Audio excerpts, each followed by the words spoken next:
একটা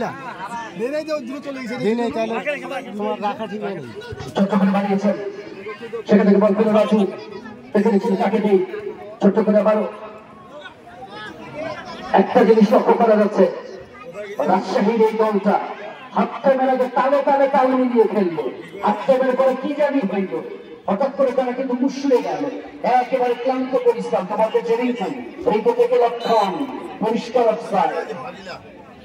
হ্যাঁ ঠিক বিপুল ভাই আমাকে বলছে আমার মাথার কেরামতি ভাই, শুধু আপনার মাথা না ভাই, আপনি অনেক কিছু জানেন, আমি জানি তো।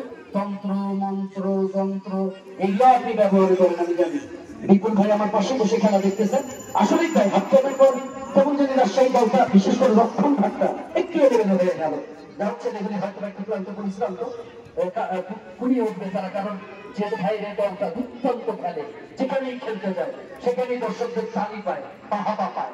আর বিপুল ভাইয়ের দল উনি তো বাছাই করা একেবারে দুর্দান্ত।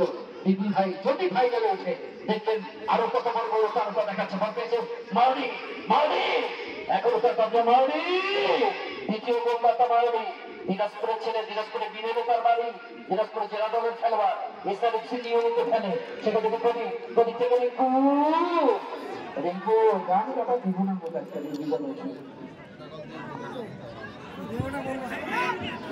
আক্রমণে যাওয়ার চেষ্টা। সালেহি, সালেহি খুঁজে বেড়াচ্ছেন, কেউ নাই, খুঁজে বেড়াচ্ছে খেলোয়াড়দেরকে। আবার সালেহি, সালেহি ছোট্ট করে লুচ্চা করতে রাজু খুঁজে বেড়েছেন দিকে সীমানায়।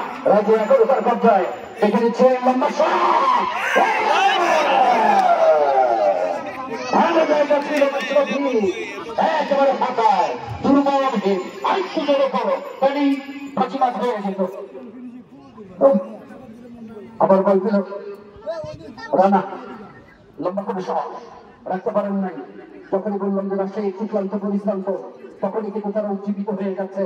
আবার সেন্ট্রাল রাইট ব্যাক থেকে নুরুজ্জামান বলতে গেছেন বিপদ সীমানায়, নুরুজ্জামান, নুরুজ্জামান থেকে লুস্টুডু,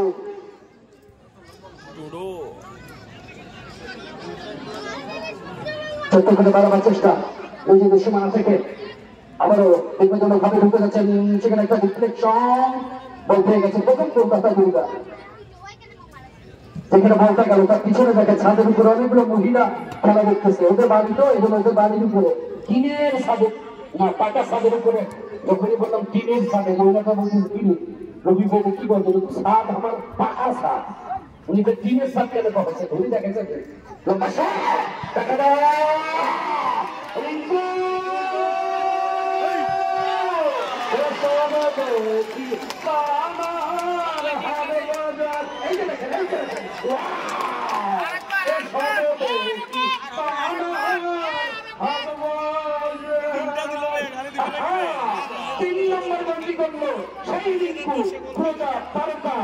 যিনি গান গেয়ে গিয়ে বিশ্ববিখ্যাত, যদি একটু অসুস্থ চারবার হার্ট অ্যাটাক করে তিনি আবারও কামব্যাক করতেছে আস্তে আস্তে স্টেজে আসতেছে গান গাওয়ার জন্য।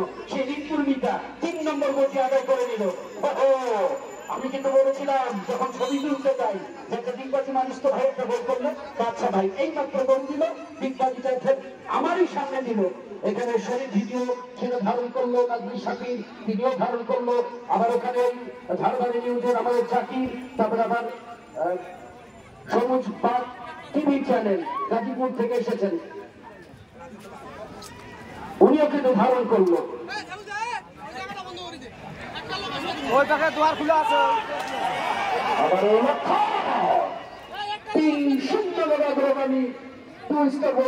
ফুটবল একাডেমি টিকিরিডাঙ্গা থেকে একজন ভদ্রলোক এসেছেন, পীরগঞ্জের টিকিরিডাঙ্গা থেকে। উনি কিন্তু 3 দিনের একটা টুর্নামেন্ট করে, 3 দিন ধরে সারাদিন চলে, 16টা দল 3 দিনে খেলে পীরগঞ্জের টিকিরিডাঙ্গার মাঠ থেকে। ওই কর্মকর্তা আমাদের রেজাউল ভাই, তিনি এসেছেন আজকের এই খেলা দেখার জন্য। যখন এই সমস্ত কর্মকর্তা, যারা খেলোয়াড় কর্মকর্তা, যারা শরীর ভাই ভিডিওতে বা বিভিন্ন রকমের ফেসবুকে যখন পোস্ট গুলো দেখে, তখন কিন্তু চলে আসে যেখানে খেলা। যখন শুনছে কিশোর ফুটবল একাডেমি রাজশাহী আর 2 স্টার উপজেলা ফুটবল একাডেমি ওখানে পঞ্চগড়, তখনই কিন্তু তারা ছুটে আসে যে খেলা তো ভালো হবে। দারুণ খেলা হচ্ছিল হাত থেকে আগে, তবে দ্বিতীয়ার্ধে একেবারে তস্তস করে দিল রাজশাহী কিশোর ফুটবল একাডেমিকে। সেখানে উপজেলা ফুটবল একাডেমির খেলোয়াড়েরা বল পেয়েছে, সেখানে মাদি থেকে আবারও দুর্গা প্রথম গোলদাতা দুর্গা থেকে বল ছেড়ে নিয়ে ছোট্ট করে দ্বিতীয় সীমান্ত থেকে রাজু ঢুকে গেছে তিনি রাজু রাখতে পারলেন এবং রিপন ছেড়ে নিল রিপন ছোট্ট করে দাঁড়িয়েছেন নুরুজ্জামান আবার রিপন দৌড়ে যাচ্ছেন তিনি একই তারপর রেখে দিয়েছেন দেখেছেন তাকে নেই রিপন রিপন ভুল পাস ও এদেরও ভুল পাস রক্ষণ বাগের খেলোয়াড়গুলি কেমন জানি একটু এলোমেলো হয়ে গেল ওই কৃষক ফুটবল একাডেমি রাজশাহী তারা ওভারল্যাপ করে যাচ্ছে উপরে উঠতেছে ওভারল্যাপ করা ভালো কারণ টোটাল ফুটবলে ওভারল্যাপ করতে হবে কিন্তু আমার নামতে হবে তো কিন্তু না নামতে পারলেই তো একেবারে বিপদ হয়ে গেল আমার লক্ষণ লক্ষণ খুব ভালো একটা স্ট্রাইকার কিন্তু দুর্ভাগ্য এই টুর্নামেন্টে তিনি গোল পাচ্ছে না আবার বল চলে গেল লক্ষণ পায় লেগে রিফ্লেকশন হয়ে গোল লাইনের বাহিরে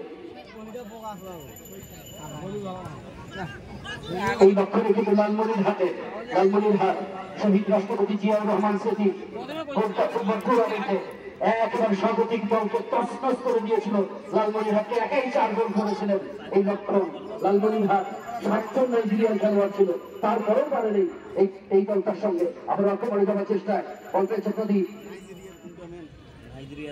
সেখান থেকে দুর্গা প্রথম গোলদাতা মনে হচ্ছে যেন দুর্গা আজকে কিন্তু যখন আমি আমাদের ফুলবাড়ি বাদেশটাদের জামে মসজিদে আমি কিন্তু ওখানে নামাজ পড়তেছিলাম নামাজ পড়ে তারপরে পাশে যে চায়ের দোকানে বসে চা খাচ্ছিলাম হঠাৎ চায়ের দোকানে এসেই দেখি দুর্গা নুরুজ্জামান আর এই খেলোয়াড়টি বসে 3 জনে বসে চা খাচ্ছে তোমরা বলো ভাই আমরা এই দিনটা আগেই চলে আসলাম যা হোক চা খাওয়ানোর পর থেকে কিন্তু তারা একেবারে কোন দলে ও রাজশাহী খেলোয়াড় পরিবর্তন 11 নম্বর জার্সি খেলোয়াড় আলী মাথা দিয়েছে